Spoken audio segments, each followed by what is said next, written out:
All right.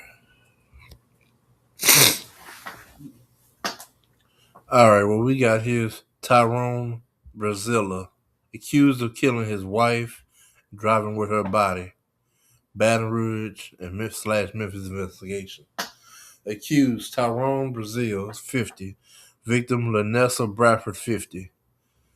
Investigation alleged Brazilla shot Bradford after an argument at Independence Community Park in Baton Rouge. Police say he then drove more than 350 miles through Mississippi towards Tennessee with Bradford's body in the passenger seat. Memphis police stopped him for a traffic violation and discovered Bradford's body, which had a gunshot wound. Brazil was arrested in Memphis as a fugitive. He faces a second-degree murder charge in Louisiana and was expected to be extradited back to Louisiana. Bradford worked at a Baton Rouge school. Her friend, Shalika Decker, said Bradford had been planning to leave the relationship, had told people about previous threats.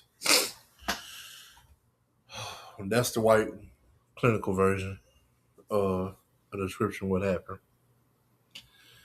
Now, let's start here. We're going to just start with their names. This nigga name is Tyrone Brazilla.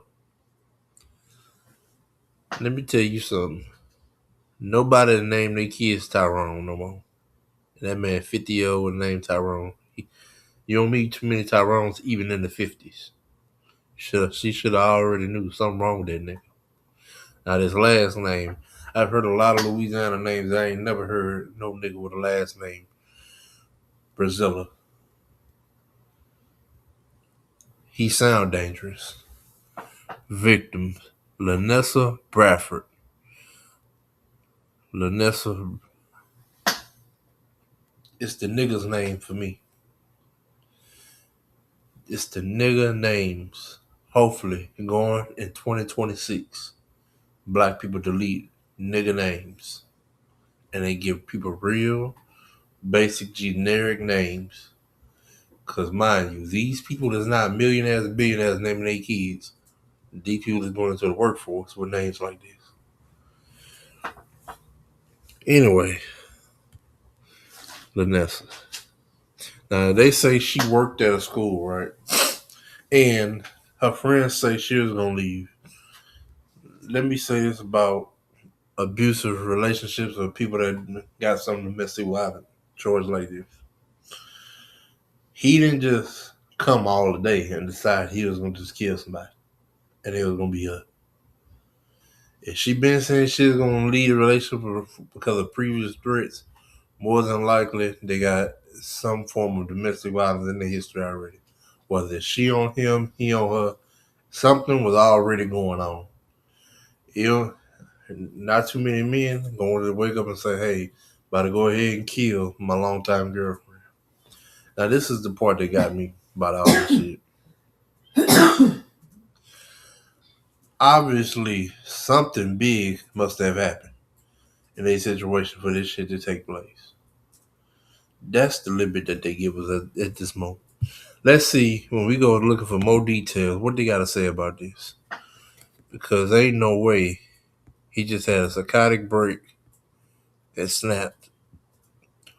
Okay, she was his wife. Yeah, she was his wife. Yep. Now, this the thing. The nigga might have already been like on some serial killer type shit. Because he one of the few people you done heard he done got on the highway, took that body to Tennessee. He might have already did it, but it might not be his first time. No. He done went, nah. He making rookie mistakes moving the body. They taught you that shit back when they used to have 48 hours and shit. Nah.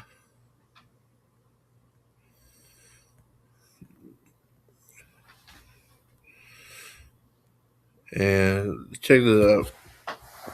Actually, he would have rather been locked up in Tennessee than Louisiana. Louisiana got one of the more stricter and harder prison systems around. Tennessee, for murders because of how all the YNs and Memphis and Knoxville and Nashville, how they crashing out killing shit. They got niggas back out like Pooh Shiesty on murder attempts from Memphis.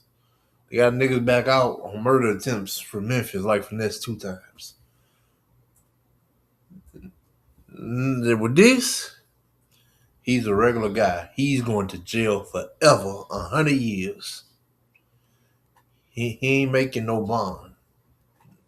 They're going to bring him back to Louisiana. They're going to hang him and send him up the road to Angola. Have him out there picking cotton and shaking his ass. She had the money saved up, Decker said. She had come up with a plan and she was going to just vanish. That was the only way she would be able to get away from him. She was going to leave her car. She was going to leave all the things behind.